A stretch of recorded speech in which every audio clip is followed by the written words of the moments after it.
руководящий штаб вооруженных сил и органов государственной власти к расширенному заседанию коллегии готов. Начальник генерального штаба генерал-майор Герасимов.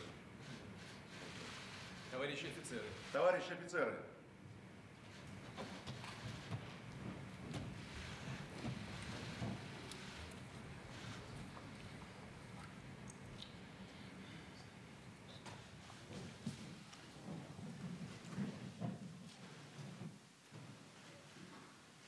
Добрый день, уважаемые товарищи. Начнем нашу работу. Развитию вооруженных сил, укреплению обороноспособности России мы всегда уделяем и будем уделять повышенное внимание. И сегодня на ежегодном расширенном заседании коллегии Министерства обороны обсудим, что сделано в сфере военного строительства в 2021 году, какие результаты достигнуты по основным направлениям. И, конечно, определим задачи на будущее, так, как мы всегда с вами делаем на ежегодных коллегиях. Сразу отмечу, что уходящий год, как и предыдущий, 2020, был экстраординарным. Мы и так с вами это хорошо понимаем. В первую очередь из-за продолжающейся эпидемии коронавируса. И принципиально важно, что в этих сложных условиях вооруженные силы четко, без сбоев выполнили все стоящие перед ними задачи. Так была продолжена работа по масштабной модернизации армии и флота. В результате доля современного вооружения в войсках превысила 71%, а в стратегических ядерных силах – 89%. Активными темпами шло развитие новейших видов вооружений. Часть из них, комплексы «Авангард» и «Кинжал», поставлены на боевое дежурство. Широкий круг задач решал военно-морской флот. На постоянной основе наши корабли и подводные лодки несли боевую вахту во всех значимых районах Мирового океана. Межфлотская группировка вместе с дальней авиацией успешно выполнила учебные боевые задачи в акваториях Балтийского и Северного морей, в удаленных районах Атлантического и Тихого океана, а группировка подводных лодок и других кораблей в Северном Ледовитом океане в условиях сложной ледовой обстановки. Отмечу и дальнейший рост уровня боевой подготовки войск. Это убедительно показали итоги совместного стратегического учения «Запад-2021», в ходе которого были успешно отработаны задачи обеспечения безопасности союзного государства России и Беларуси. Достойно, как и подобает российским воинам, действовали наши военные в Сирии. Их присутствие, содействие мирному населению в решении гуманитарных задач вносит ощутимый вклад в укрепление стабильности в этой республике. Уже более года наши миротворцы помогают поддерживать стабильность в Нагорном Карабахе. Во многом благодаря их усилиям улучшилась гуманитарная ситуация, проведено разминирование территории ряда районов, восстановлены объекты социальной инфраструктуры, сохранены памятники истории и культуры. Хочу поблагодарить личный состав, выполняющий миротворческие задачи, за профессионализм, выдержку и стойкость. Самых добрых слов за напряженную работу в сложных условиях, за большую помощь гражданскому населению заслуживают военные медики. Более чем 30,5 тысяч людей пролечены в лечебных заведениях Министерства обороны и почти половина гражданских. Военные медики помогали в борьбе с коронавирусом гражданскому населению 9 регионов Российской Федерации. Ну и даже реабилитацией занимались и занимаются до сих пор. Для тех, кто столкнулся с тяжелой и средней тяжестью болезни. В 32 военных санаториях люди проходят реабилитацию. Спасибо. Особо отмечу, что в армии реализованы все необходимые меры по борьбе с коронавирусной инфекцией. В самой армии проведена практически 100% вакцинация личного состава. Это позволило избежать массового распространения заболевания, защитить жизнь и здоровье военнослужащих и тем самым гарантировать высокую боеготовность частей и соединений. Даже армия пострадала. Тяжелые случаи есть в армии от коронавируса. И потери есть небоевые. Но в целом вооруженные силы справились с этой проблемой. С высокой отдачей действовал военно-строительный комплекс Минобороны. Говорю не только о значительных объемах и своевременном возведении инфраструктуры для армии и флота, но и о том, что военные строители помогли обеспечить бесперебойное снабжение, скажем, Крыма, Севастополя водой. Во многих регионах благодаря им были построены многофункциональные медицинские и другие социально значимые объекты. Уважаемые товарищи, опираясь на прочную базу, созданную за последние годы, на мощный научно-технологический задел, мы, конечно же, должны и дальше совершенствовать и укреплять наши вооруженные силы. Мы и будем этим заниматься. Военно-политическая обстановка в мире остается сложной. В ряде регионов вырос конфликтный потенциал, возникли новые очаги напряженности. Так, серьезную озабоченность вызывает наращивание непосредственно у российских границ военной группировки США и НАТО, а также проведение крупномасштабных учений, в том числе незапланированных. Нас крайне беспокоит, что вблизи России идет развертывание элементов глобальной про-США. Расположенные в Румынии и планируемые к размещению в Польше пусковые установки МК-41 адаптированы к применению ударных систем «Томагавк». Если эта инфраструктура будет двигаться дальше, если ракетные комплексы США и НАТО появятся на Украине, то их подлетное время до Москвы сократится до 7-10 минут, а при размещении гиперзвукового оружия – до 5. Для нас это серьезнейший вызов нашей безопасности. В этой связи, как вы знаете, предложил президенту США начать переговоры по выработке конкретных договоренностей. Кстати говоря, на самом деле он в ходе разговора предложил назначить ответственных работников по этому направлению. Ну вот, в ответ на его предложение мы и направили наши проекты, которые исключили бы дальнейшее расширение НАТО в восточном направлении и размещение в сопредельных с нами странах ударных наступательных систем вооружений. Проекты соответствующих договоров американским коллегам и руководству НАТО, как вы знаете, переданы. Нам нужны долгосрочные, юридически обязывающие гарантии. Но мы с вами хорошо знаем, и этому-то нельзя верить. И этому нельзя верить, никаким юридическим гарантиям. Потому что Соединенные Штаты легко выходят из всех международных договоров, которые им по той или иной причине становятся неинтересными. Легко.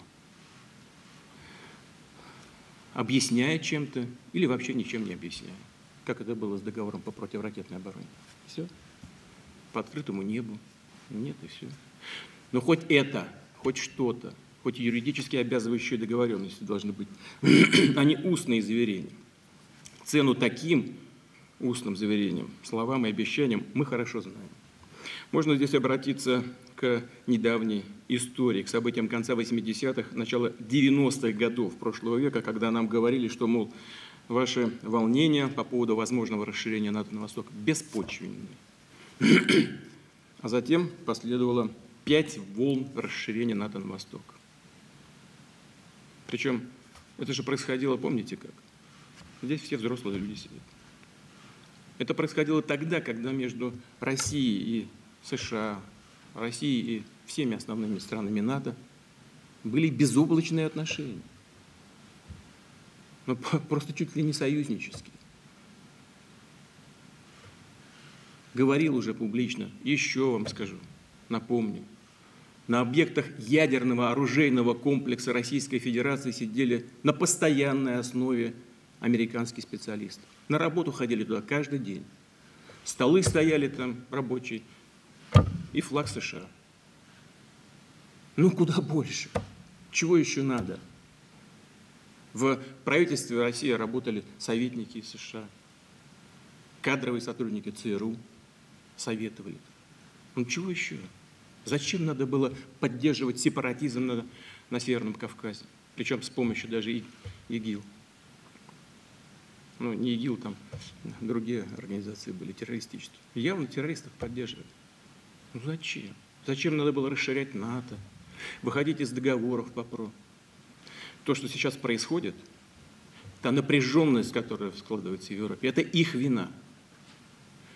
На каждом шаге Россия вынуждена была как-то отвечать. На каждом шаге ситуация постоянно ухудшалась, деградировала и деградировала. И вот сегодня мы в такой ситуации, когда вынуждены что-то решать. Мы же не можем допустить развития ситуации, о котором я сказал. Ну что, это непонятно, что ли, кому-то? Должно быть понятно. И иногда задаешься вопросом, а зачем они это все делали в тех условиях? Непонятно. Я думаю, что от эйфории в связи с победой в так называемой холодной войне или с так называемой победой в холодной войне, и из неправильной, неверной оценки ситуации на тот момент времени и неграмотного, неправильного анализа возможных вариантов развития ситуации. Вот из-за этого. Да, других причин просто нет. Хочу вновь подчеркнуть. Мы не требуем для себя каких-то особых, эксклюзивных условий. Россия выступает за равную и неделимую безопасность на всем евразийском пространстве. Разумеется, как уже отмечал, в случае продолжения явно агрессивной линии западных коллег мы будем предпринимать адекватные, ответные военно-технические меры. На недружественные шаги жестко реагировать. И, хочу подчеркнуть, имеем на это полное право. Имеем полное право на действия, призванные обеспечить безопасность и суверенитет России. Они-то, мы с вами хорошо знаем, под разными предлогами, в том числе с целью обеспечить свою собственную безопасность, действуют за тысячи километров от своей национальной территории. За тысячи. И когда им мешает международное право и устав ООН, объявляют это все устаревшим, ненужным. А когда соответствует что-то их интересам, сразу ссылаются на нормы международного права, на устав ООН, на гуманитарное право международное и так далее. Эти манипуляции надоели. В этой связи, как уже сказал, важно продолжить плановое, поступательное, системное развитие вооруженных сил, в том числе с учетом их приоритетов, которые обозначены в новейшей редакции стратегии национальной безопасности и конвенции и концепции строительства и развития вооруженных сил до 2030 года. На каких основных задачах предстоит сосредоточиться в следующем году? Первое. Необходимо продолжить плановое, сбалансированное оснащение войск современным вооружением и техникой. Особое внимание уделять поставкам высокоточных комплексов, новейших систем разведки, навигации, связи и управления. Второе. Приоритетными задачами боевой и оперативной подготовки должно стать освоение современного оружия, а также новых форм и способов действия войск.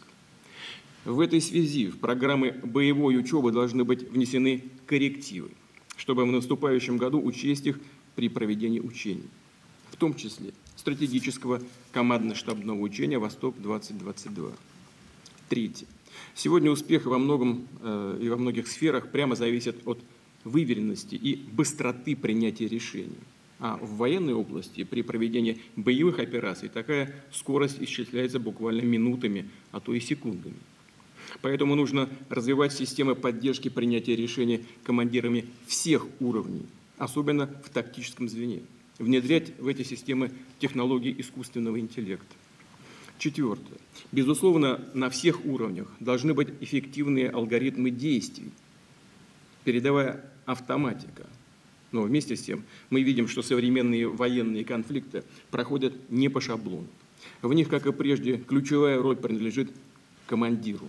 Очень многое зависит от его знаний, опыта, личных качеств. И побеждает тот, кто принимает действительно нестандартные решения. Поэтому в ходе оперативной и боевой учебы необходимо готовить именно таких разносторонне развитых во всех отношениях командиров. Они должны быть в кадровом резерве военачальников. К ним нужно присматриваться, уже сейчас направлять, предоставлять возможность для дальнейшего карьерного роста. И, наконец, пятое. В условиях сложной международной обстановки необходимо развивать военное и военно-техническое сотрудничество с государствами-членами ШОС и ОДКБ. Особое внимание уделять укреплению обороноспособности союзного государства России и Беларуси. Уважаемые коллеги, Одним из безусловных приоритетов является повышение уровня социальных гарантий военнослужащих. Защитники Родины выполняют особые задачи, зачастую очень сложные, ответственные, связанные с риском. И мы будем добиваться, чтобы за свою службу они получали достойное вознаграждение. Как и все последние годы, денежное довольствие военнослужащих должно соответствовать не просто уровню оплаты труда в ведущих отраслях экономики, а превышать его. Мы об этом договаривались с правительством еще несколько лет назад. Но для справки, пока это соотношение сохраняется. Средний уровень зарплаты прогнозный по этому году в экономике 55 тысяч рублей. Средняя заработная плата в ведущих отраслях экономики, а это нефтянка, финансовый сектор, транспорт, 63,2 тысячи рублей. Вот по моим данным, с Минфина чуть побольше дают, Минобороны показывает средний уровень денежного довольствия военнослужащего в воинском звании лейтенант составляет в 2021 году 81,2 тысячи рублей. Ну, по-разному бывает, там разные лейтенанты и по-разному служат, но это средний уровень, 81,2 тысячи.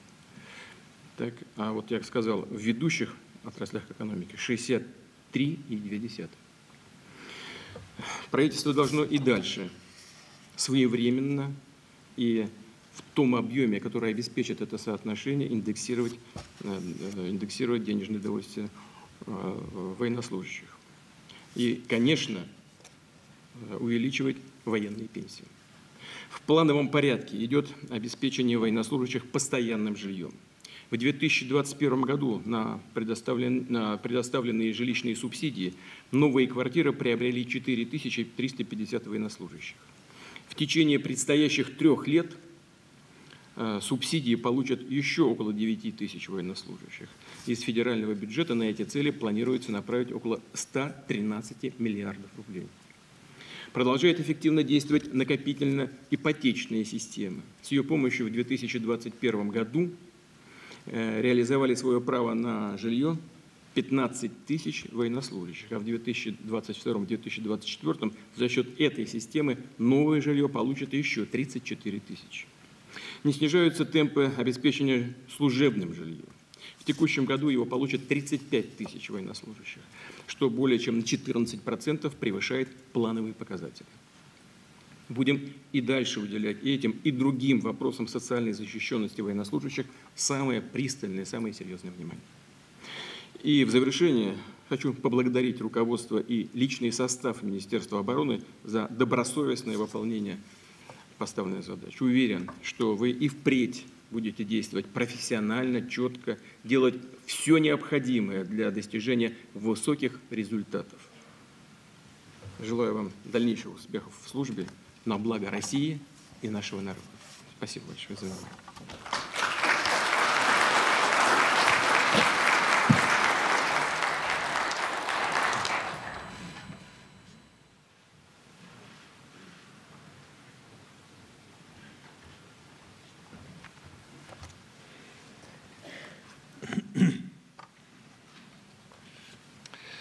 Товарищ Верховный Главнокомандующий, продолжается обострение военно-политической обстановки в мире, возрастает напряженность на западных и восточных рубежах России. США наращивают передовое военное присутствие у российских границ. В странах Восточной Европы на ротационной основе размещены американские подразделения общей численностью около 8 тысяч военнослужащих. Группировки войск США на территории ФРГ воссоздано командование огневого поражения на театре военных действий. До 1991 года оно отвечало за применение ракет средней дальности. Сформирована многосферная бригада, на вооружение которой планируется иметь различные системы ударного ракетного оружия. В Польше создается инфраструктура для размещения бронетанковой бригады Соединенных Штатов Америки. Завершается создание противоракетного комплекса Aegis Ashore. В Румынии на подобном объекте противоракетной обороны уже несется боевое дежурство. Продолжается развертывание Тихоокеанского сегмента американской системы «Глобальный ПРО». Для проведения операции контроля океанских коммуникаций в Северной Атлантике и Арктике, в Норфолке создано Объединенное командование ОВС НАТО. США и НАТО целенаправленно увеличивают масштабы и интенсивность мероприятий подготовки войск вблизи России. Все чаще в них задействована стратегическая авиация, осуществляющая условные пуски ядерных ракет по нашим объектам. Количество их полетов у российских границ выросло более чем в 2 раза. Особое внимание НАТО уделяет вопросам переброски войск на восточный фланг Альянса, в том числе с континентальной части Соединенных Штатов Америки. На учениях отрабатываются различные варианты применения коалиционных группировок против России, задействованных вне блоковых государств Грузии, Молдавии и Украины. Стремление Североатлантического альянса вовлечь украинские вооруженные силы в свою военную деятельность несет угрозу безопасности, принимая во внимание попытки Киева силовым путем решить проблему Донбасса. Продолжается военное освоение территории Украины странами НАТО. Усугубляет ситуацию поставки Соединенными Штатами Америки и их союзниками вертолетов, ударных беспилотных летательных аппаратов, ПТУРов.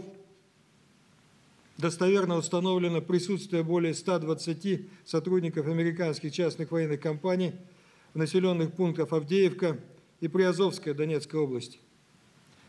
Они оборудуют огневые позиции в жилых домах и на социально значимых объектах, осуществляют подготовку украинских сил, специальных операций и радикальных вооруженных группировок к активным боевым действиям. Для совершения провокаций в города Авдеевка и Красный Лиман доставлены резервы неустановленного химического компонента. Не снижается число обстрелов украинские военнослужащие мирных кварталов Донбасса и позиций народной милиции ЛНР и ДНР, провоцируя их на ответные действия. Дестабилизация обстановки в Афганистане создает риски экспорта терроризма и наркотиков на территорию государств ОДКБ. Внимательно отслеживаем обстановку и оперативно реагируем на все угрозы военной безопасности. Дополнительным фактором, влияющим на обстановку, является рост распространения новой коронавирусной инфекции. Борьба с ней в Министерстве обороны организована на системном уровне. Принятыми мерами заболеваемость ковидом в вооруженных силах в 2,3 раза ниже, чем в целом по стране, а смертность в 50,4 раза ниже. Количество лабораторий в вооруженных силах увеличено в 8,5 раз. Число тестирований доведено до 50 тысяч в неделю. Это в 32 раза больше действующего норматива в гражданском здравоохранении. Сроки проведения ПЦР исследований сокращены с 24 до 1,5 часов. Завершается регистрация новой тест-системы, позволяющей получать результаты за 30 минут. Охват вакцинации составил 100% военнослужащих, 70% гражданского персонала. Осуществляется плановая ревакцинация, организован ее посуточный контроль. В вооруженных силах достигнут и поддерживается полноценный коллективный иммунитет. Благодаря вашей, Владимир Владимирович, поддержке менее чем за год построен комплекс высокотехнологичных объектов 27-го научного центра Министерства обороны в Москве. На его базе уже создаются лечебно-профилактические средства против новых инфекций. Министерство обороны принимает активное участие в оказании помощи гражданскому населению. Все ваши поручения по оказанию помощи жителям 16 регионов и 7 иностранных государств усилиями 5000 врачей, поставка 71 тонны медикаментов и более 1000 тонн кислорода выполнены. Построенные в 2020 году 32 госпиталя активно задействуются в ликвидации пандемии во всех субъектах России. Комплекс мер по борьбе с новой коронавирусной инфекцией позволит сохранить высокую боеспособность вооруженных сил, выполнить все плановые задачи и повысить качественное состояние армии и флота. Состояние вооруженных сил. Укомплектованность офицерских должностей превысила 96%. В этом году в войска дополнительно направлены 13 тысяч офицеров. Численность военнослужащих по контракту в 2 раза превысила количество призывников. 67% из них с высшим или средним профессиональным образованием. В целом демографический провал предыдущих лет преодолен. Укомплектованность вооруженных сил составляет 91%.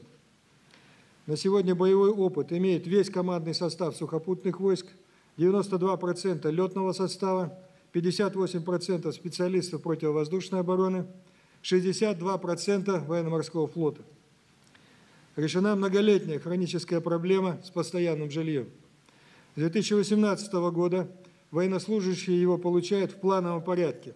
В этом году постоянным жильем обеспечено свыше 19,5 тысяч человек. Не снижаются темпы предоставления служебного жилья. В текущем году квартиры получили 35 тысяч человек. Компенсация за поднаем жилья выплачена более чем 64 тысячам военнослужащих. Абсолютное большинство военнослужащих поддерживает деятельность государства в сфере обороны и доверяет руководству страны. Повышение боевых возможностей вооруженных сил.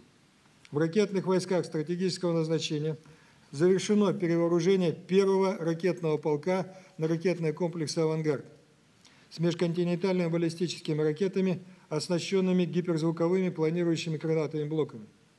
Еще в 2 ракетных полках РВСН поставлены на боевое дежурство первые пусковые установки ракетного комплекса «Ярс». Авиационные стратегические ядерные силы пополнились 4 модернизированными стратегическими ракетоносцами Ту-95МС.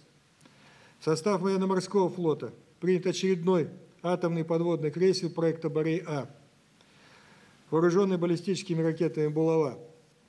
В результате масштабной целенаправленной работы, проводимой под руководством Верховного Главнокомандующего, уровень современности в ядерной триаде доведен до самого высокого показателя за всю историю ее существования – 89,1%. Синхронно с поставкой новейших образцов для стратегических ядерных сил создается современная инфраструктура. В этом году построено 690 высокотехнологичных объектов. В сухопутные войска поставлено более 2400 новых и модернизированных образцов. Развернуты 2 новые дивизии – мотострелковые и танковые, а также ракетная и зенитно-ракетные бригады.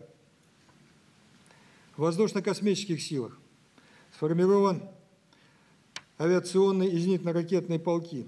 Поставлен 151 образец новой и модернизированной авиационной техники. В войска противовоздушной и противоракетной обороны поступило свыше 30 образцов вооружения, включая зенитно-ракетные системы С-400 «Триумф» и С-350 «Витязь». Сформирован отдельный авиационный полк, вооруженный самолетами МиГ-31ИК с гиперзвуковой ракетой «Кинжал». Наращиваются боевые возможности и технологии управления единой космической системой. Запущен 5-й космический аппарат «Купол», завершено строительство западного модернизированного командного пункта единой космической системы с передачей его в опытную эксплуатацию. Завершены испытания беспилотного аппарата большой дальности полета «Альтиус-Ру». Начаны поставки разведывательно-ударных комплексов «Иноходец» и «Форпост». В рамках развития системы базирования авиации вооруженных сил на 29 аэродромах в течение 7 лет выполнены работы по реконструкции взлетно-посадочных полос и основных объектов инфраструктуры. Это позволяет эксплуатировать все поступающие образцы авиационной техники. Военно-морской флот получил 3 современные подводные лодки, 4 надводных корабля, 10 боевых катеров, 17 судов и катеров обеспечения, а также 3 береговые ракетные комплекса. В текущем году в военно-морском флоте сформированы 4 новые воинские части, в том числе артиллерийский и морской инженерный полки. Завершается государственное испытание гиперзвуковой крылатой ракеты морского базирования «Циркон». Со следующего года начнутся ее серийные поставки. Сданы объекты береговой инфраструктуры в Балтийске и Новороссийске. В Гаджиево завершается строительство служебного жилья. Оно полностью покроет потребности семей подводников, в том числе экипажей новых атомных подводных крейсеров, поступающих в состав флота в ближайшие 4 года. Воздушно-десантные войска поставлено почти 500 единиц новой и модернизированной техники, 13 тысяч комплектов средств десантирования и парашютных систем, сформировано 2 десантно-парашютных полка. Таким образом, задача по перевооружению, поставленная Верховным Главнокомандующим, целенаправленно выполняется. Оснащенность армии и флота современным вооружением составляет 71,2%. По уровню современности наши вооруженные силы сегодня занимают лидирующие позиции в мире, в то время как по затратам на оборону мы находимся на 9-м месте. В результате оперативного управления финансовыми ресурсами более 258 миллиардов рублей будут направлены на поставку высокоточных средств поражения. К 2026 году число носителей высокоточного оружия большой дальности увеличится на 30%, а крылатых ракет различных видов базирования в 2 раза. Внедряется ряд новаций по реализации мероприятий государственной программы вооружения и государственного оборонного заказа. Это касается заключения долгосрочных до 10 лет госконтрактов, обеспечивающих своевременную поставку вооружения и техники в войска, технологическую готовность и равномерную загрузку предприятий промышленности. Доля таких госконтрактов в 2021 году составила 83%. Положительным примером их выполнения стало строительство до 2030 года 34 надводных кораблей и подводных лодок, 20 из которых корабли дальней морской зоны. Такой подход обеспечивает преемственность мероприятий, действующих до 2027 года и разрабатываемой до 2033 года новой государственной программы вооружений. Реализуется комплексный подход к сервисному обслуживанию и ремонту авиационной техники в рамках контрактов жизненного цикла, заключаемых непосредственно с предприятиями-изготовителями, с применением критерия стоимости летного часа. Условия данных контрактов предусматривается обслуживание 100% находящихся в эксплуатации самолетов и вертолетов.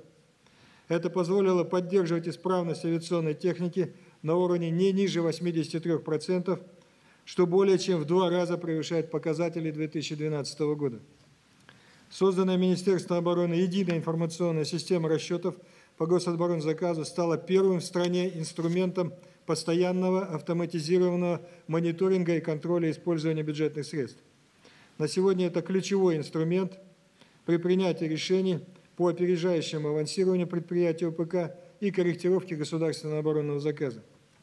В результате уровень выполнения заданий гособоронзаказа, несмотря на существующие ограничительные меры, составил по закупкам 99,4%, по ремонту и модернизации 99,7%. Готовность войск к выполнению задач по предназначению. Основным мероприятием учебы стало совместное российско-белорусское стратегическое учение «Запад-2021». Оно продемонстрировало способность созданных межвидовых группировок эффективно выполнять задачи по обеспечению региональной безопасности. К нему привлекалось около 200 тысяч военнослужащих, в том числе 2000 от государств ОДКБ, ШОС и других стран. На учении впервые масштабно в боевых порядках применялись серийные ударные робототехнические комплексы. В вооруженных силах проведены все запланированные мероприятия боевой подготовки, в том числе 45 международных учений различного уровня. В этом году в ходе внезапных проверок боевой готовности войск, объединений и соединения осуществили перегруппировку на расстояние свыше 3500 километров с выполнением учебно-боевых задач на полигонах за пределами своих зон ответственности. Впервые в новейшей истории проведено оперативное учение с группировкой войск Тихоокеанского флота в дальней морской зоне. В ходе него силы флота осуществили скрытное развертывание в удаленном районе Тихого океана. На архипелаге земля Франца Иосифа проведена комплексная арктическая экспедиция «Умка», не имеющая аналогов в мире. В условиях высоких широт и низких температур все используемые образцы вооружения подтвердили свои технические характеристики. Растет интерес зарубежных стран к армейским международным играм. Они стали самыми масштабными и проходили на территории 11 государств. В них участвовало более 6200 военнослужащих из 42 стран. Игры посетило свыше 1,5 миллиона человек. Напряженная боевая учеба позволила повысить уровень подготовки командиров и штабов по выполнению задач на незнакомой местности, а также слаженность соединений и частей вооруженных сил. Выполнение задач за рубежом. Российский контингент продолжает выполнять миротворческие задачи в Нагорном Карабахе. Обнаружено и уничтожено 26 065 взрывоопасных предметов. Проведено 222 гуманитарные акции. В результате в Нагорном Карабахе уже более года обеспечивается режим прекращения огня, поддержания мира и безопасности. Российская группировка войск остается основным гарантом сохранения мира в Сирии.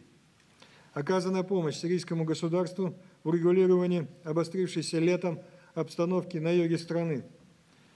При непосредственном участии наших советников удалось избежать кровопролития и стабилизировать обстановку в провинции Дераа. Российские военнослужащие провели свыше 3000 гуманитарных акций, доставлено более 5000 тонн грузов. Военные медики оказали помощь 132 тысячам мирных жителей. В места довоенного проживания вернулось более 2 300 000 сирийских граждан. Продолжается совершенствование военной и социальной инфраструктуры наших баз за рубежом. В Сирии на аэродроме Хмеймим завершены работы по увеличению взлетно-посадочной полосы «Западная». В Армении завершено строительство культурно-досугового центра и спортивного комплекса общей площадью свыше 8000 квадратных метров. Министерство обороны осуществляет сотрудничество с вооруженными силами 109 государств мира. Это наглядно демонстрирует тщетность попыток западных стран изолировать Россию на международной арене. Продолжили укреплять союзнические отношения со странами ОДКБ, СНГ и ШОС. В этом году провели 3-е совместное с Национальной освободительной армией Китая воздушное патрулирование и 1-е морское. Будем продолжать эту работу. Основными партнерами в сфере военно-технического сотрудничества остаются Китай, Индия, Алжир, Египет, Вьетнам и Мьянма. В июне проведена 9-я Московская конференция по международной безопасности, в которой участвовали делегаты из 109 стран. Это самое многочисленное по составу участников военно-политическое мероприятие в мире. Укреплению международного военно-технического сотрудничества способствовал ежегодный форум «Армия». В нем участвовали делегации 117 иностранных государств, а количество посетителей превысило 1 700 000 человек. Повышение профессиональной подготовки военнослужащих. Завершено создание сети вузов Министерства обороны, осуществлена цифровая трансформация военного образования. Создана единая цифровая образовательная среда учебных и научных организаций. Организовано проведение набора в вузы. Зачислено более 13 000 курсантов и слушателей. Средний конкурс кандидатов при поступлении составил более 6 человек на место, а среди девушек 17 человек на место. В соответствии с вашим поручением развернута работа по поэтапному наращиванию системы военной подготовки студентов гражданских вузов. Сегодня более 63 000 человек обучается в 104 военных учебных центрах. Воспитанники Омского кадетского корпуса приступили к занятиям на новых фондах, оснащенных современной учебно-материальной базой. В Тверском Суворовском военном училище завершено строительство спортивного комплекса, включающего бассейн и ледовый каток. В ближайшие 2 года создадим Суворовское военное училище в Иркутске, пансионы воспитанниц в Красноярске и Хабаровске, школу для одаренных детей в военно-национальном технополисе «Эра» в Анапе. Социальная защищенность. Благодаря принятым вами, Владимир Владимирович, решениям реализованы дополнительные меры социальной поддержки военнослужащих выполняющих задачи по обеспечению безопасности государства в условиях, связанных с риском для жизни. В целях ежегодного увеличения контрактников в 2021-2023 годах Министерству обороны дополнительно выделено 180,2 миллиарда рублей. В этом году денежное довольствие военнослужащих проиндексировано на 3,7%. В 2022-2023 годах индексация будет проведена сверх запланированных параметров. Принятые меры повышают привлекательность военной службы и приток в вооруженные силы высококвалифицированных специалистов. Министерство обороны выстроена эффективная система взаимодействия с органами власти по вопросам социальной поддержки семей военнослужащих. В результате потребность в трудоустройстве жен снизилась в 19 раз, а обеспечение детей местами в детских садах в 15 раз. Продолжена работа по предоставлению дополнительных возможностей и привилегий военнослужащим и членам их семей. С 1 ноября внедрена программа лояльности «Партнеры армии России». Все военнослужащие получили доступ к скидкам до 30% на широкий перечень товаров и услуг в сети магазинов партнеров военторга. Принятые Министерством обороны решения по развитию военной медицины позволили вывести ее на самые передовые позиции в стране. На сегодня 50 военно-медицинских организаций оказывают телемедицинские услуги. В 2021 году их проведено более 1500. Принятыми мерами удалось снизить общий уровень заболеваемости военнослужащих. В этом году военно-строительный комплекс ввел в эксплуатацию новейшие, отвечающие современным образцам, объекты медицинского назначения Министерства обороны в Москве, Санкт-Петербурге и Владикавказе. Это позволило увеличить охват квалифицированных специализированной медицинской помощью военнослужащих и гражданского населения. Кроме того, в соответствии с вашими поручениями возведен новый диагностический центр в Кызыле. Непрерывно ведутся работы по строительству медицинских учреждений в интересах Санкт-Петербурга, Москвы и Тульской области. Общая площадь строящихся объектов составит почти 80 тысяч квадратных метров. Обустройство войск. На арктических островах, архипелагах и удаленных районах побережья завершено создание 2 военных баз, организовано несение боевого дежурства, подразделений противовоздушной обороны и береговых ракетных комплексов. Завершается реконструкция 5 аэродромов для приема всех типов воздушных судов. Реализуемый комплекс мер позволил нам надежно закрыть арктические рубежи России от агрессивной военной деятельности иностранных государств. Особое внимание уделяется Северному Заозу. В текущем году в 152 трудодоступных пункта дислокации доставлено более 72 тысяч тонн различных грузов. Завоз материальных средств завершили 1 октября. Продолжено мероприятие по ликвидации экологического ущерба Арктики. За год собрано и вывезено 3200 тонн металлолома, а всего с начала работ более 28 тысяч. В этом году военно-строительный комплекс реализовал масштабные инфраструктурные проекты в сжатые сроки в течение 3-4-7 месяцев. Это достигалось за счет применения типовых и современных технологических проектов.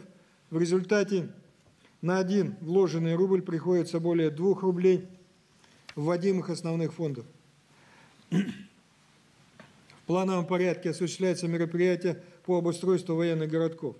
В текущем году завершено строительство 692 зданий и сооружений парковой и казарменно-жилищной зон.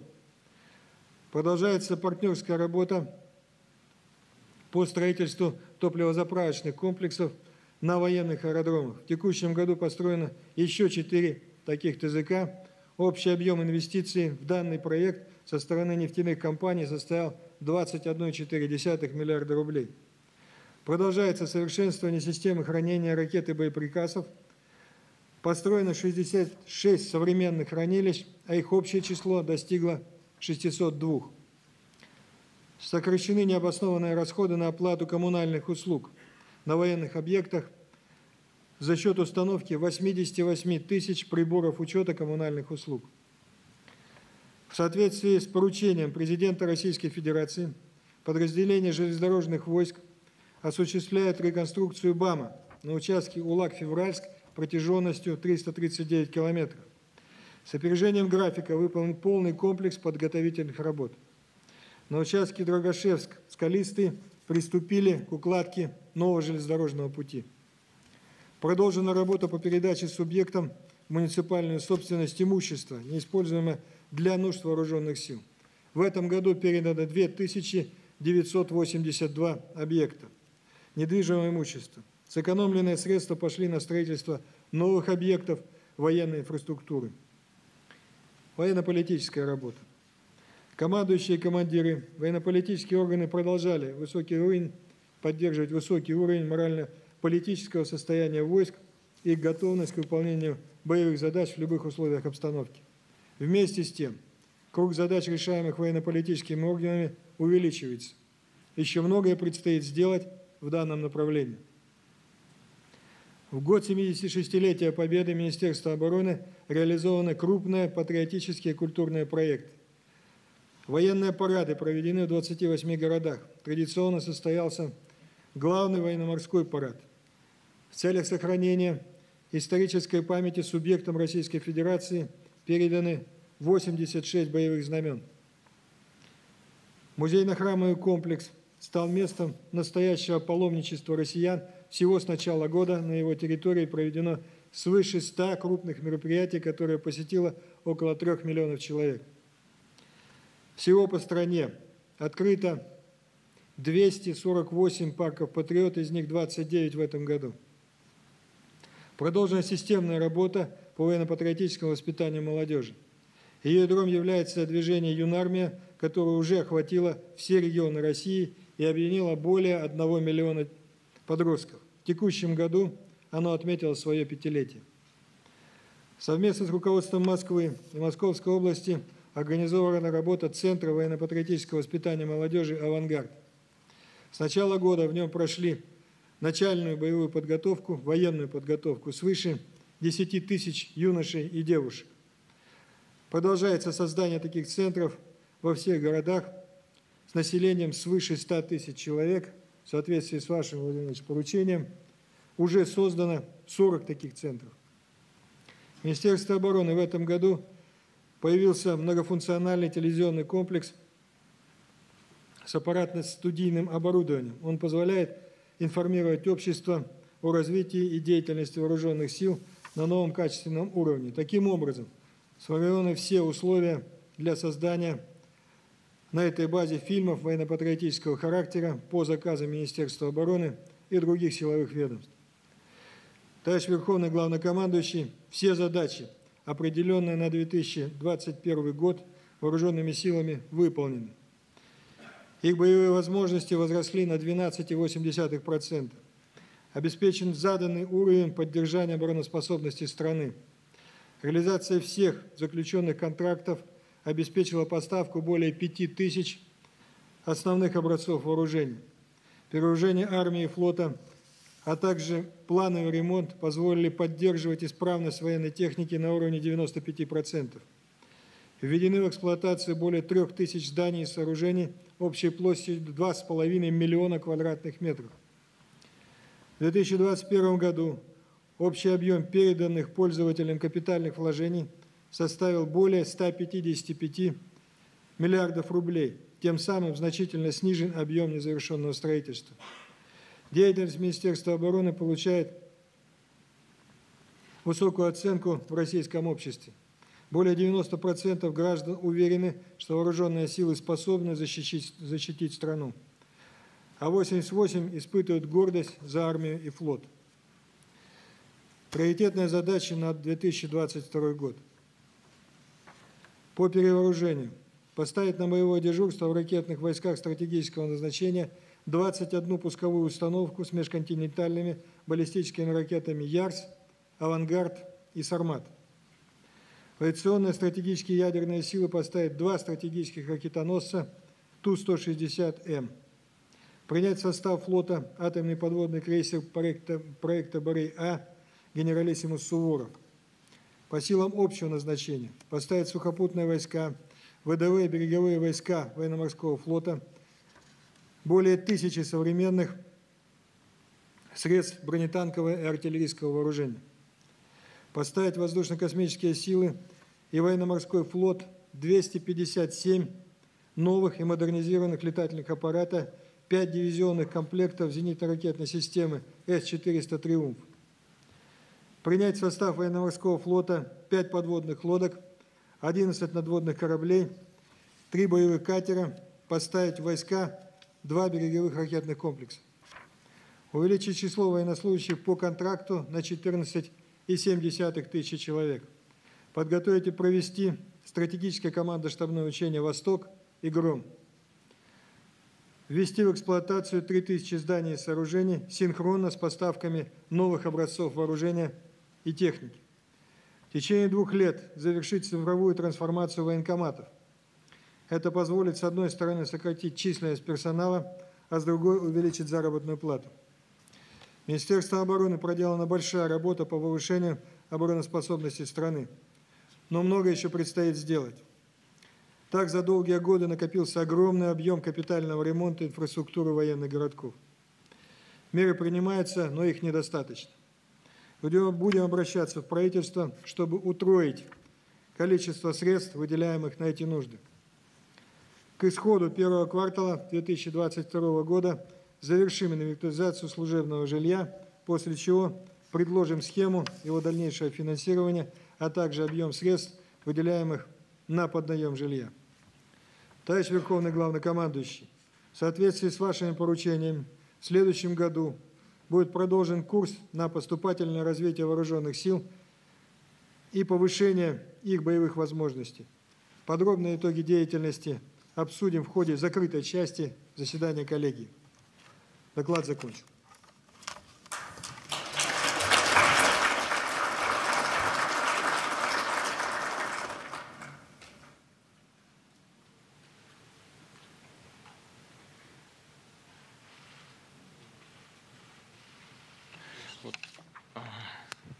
Вы знаете, уже неформально хотел бы 2 слова добавить из того, что министр говорил, и то, что я сказал вот в своем вступительном слове, имея в виду, сейчас все это обсуждают, и, конечно, в вооруженных силах это обсуждается в первую очередь. Наши документы, проекты наших договоров и соглашений, которые были направлены руководству Соединенных Штатов и НАТО по вопросам обеспечения стратегической стабильности. Вот мы видим уже, что их некоторые наши недоброжелатели, прямо скажу, интерпретируют как ультиматум со стороны России. Это ультиматум или нет? Конечно, нет. Еще раз напоминаю и хочу напомнить еще раз. Вот все, что делали наши партнеры, так их назовем, Соединенные Штаты, в предыдущие годы, обеспечивая якобы свои интересы и якобы свою безопасность за 1000 километров от своей национальной территории. Они это делали, вот наиболее такие жесткие и яркие вещи, без всякой санкции Совета Безопасности ООН. Вот Югославию бомбили. Под каким предлогом? Что санкции Совета Безопасности, что ли? Где Югославия, где США? Уничтожили страну. Да, там внутренний конфликт, там свои проблемы. Но кто дал право наносить удары по европейской столице? Никто. Просто так и решили. А сателлиты за ними бежали сзади, подтягивали. Вот и все международное право. А под каким предлогом вошли в Ирак? Разработка оружия массового уничтожения в Ираке. Зашли, страну разрушили, создали очаг международного терроризма, а потом выяснилось, что ошиблись. Потом сказали, нас разведка подвела. Ничего себе. Разрушили страну, разведка подвела. И все. И все объяснение. Оказывается, не было там никакого оружия массового поражения никто не готовил. Наоборот, когда-то было все как положено, уничтожили. А в Сирию как зашли? Что, санкции Совета Безопасности? Нет. Что хотят, то и делают. Но то, что они сейчас делают на территории Украины, или пытаются делать, и планируют делать, это же не за 1000 километров от нашей национальной границы. Это у порога нашего дома. И они должны понять, что нам просто некуда дальше отступать.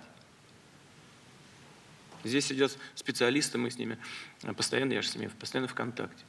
Вот в США нет пока гиперзвукового оружия, но мы знаем, когда оно появится. Ну, это же не скрыть. Все фиксируется. Испытания проходят успешно, неуспешно. Ясно. Нам примерно понятно, когда это будет. Ну и поставят на Украине гиперзвуковое оружие. А потом под его прикрытием, не значит, что завтра будут применять, потому что у нас циркон уже есть, а у них пока нет. Значит, не значит, что завтра будут применять. Но под этим прикрытием вооружат и будут толкать на Россию экстремистов из соседнего государства. В том числе на отдельные регионы Российской Федерации, ну, скажем, на Крым. При выгодных, как они полагают, для себя обстоятельствах. Они что думают, мы не видим этих угроз? Или думают, что мы безвольно будем смотреть на создаваемые для России угрозы? В этом же вся проблема. Нам просто некуда двигаться дальше. Вот в чем вопрос. Вооруженные конфликты, кровопролитие – это абсолютно не наш выбор. Мы не хотим такого развития событий. Мы хотим решать вопросы политико-дипломатическими средствами, но иметь хотя бы ясные, понятные, четко изложенные юридические гарантии. Вот в чем смысл наших предложений, изложенных на бумаге и направленных в Брюссель и Вашингтон. И мы надеемся получить на них ясный, исчерпывающий ответ. Есть некоторые сигналы, что партнеры готовы вроде бы над этим работать. Но есть и опасность, что будет предпринята попытка заболтать, погрузить в какое-то болото и все наши предложения. А самим, используя эту паузу, делать то, что они хотят. Вот, чтобы всем было понятно, мы это понимаем. И такой поворот событий, такое развитие событий нас, конечно, не устроит. Мы надеемся на конструктивные, содержательные переговоры с видимым, причем в определенные сроки, конечным результатом, который обеспечил бы равную безопасность для всех. Вот к этому будем стремиться. Но стремиться к этому можно только в случае полноценного развития вооруженных сил. В последние годы нам удавалось это делать, достигнут хороший уровень боеготовности. И я об этом говорил, и министр сейчас только что докладывал. Темпы набраны очень достойные, нужные для нас. Есть вопросы, которые требуют дополнительного внимания. Мы занимаемся ими постоянно, с промышленностью. Как вы знаете, 2 раза в год в Сочи собираемся. Почему в Сочи? Не потому, что там погода хорошая, а потому что все уезжают туда. Все мы от всех текущих вопросов отключаемся и занимаемся только оборонкой и развитием вооруженных сил. Ну, и они проходят достаточно содержательно и эффективно. Повторяю, вопросы есть, их много, но мы их решаем. И я очень рассчитываю на то, что вместе и дальше будем двигаться таким же темпом, нужным для обеспечения безопасности России и ее граждан. Вам большое спасибо. С наступающим Новым годом.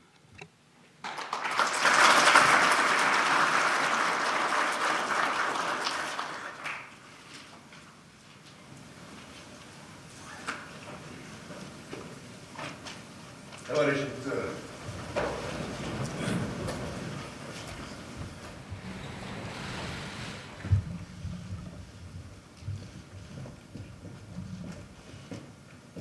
Товарищи офицеры, Товарищи офицеры,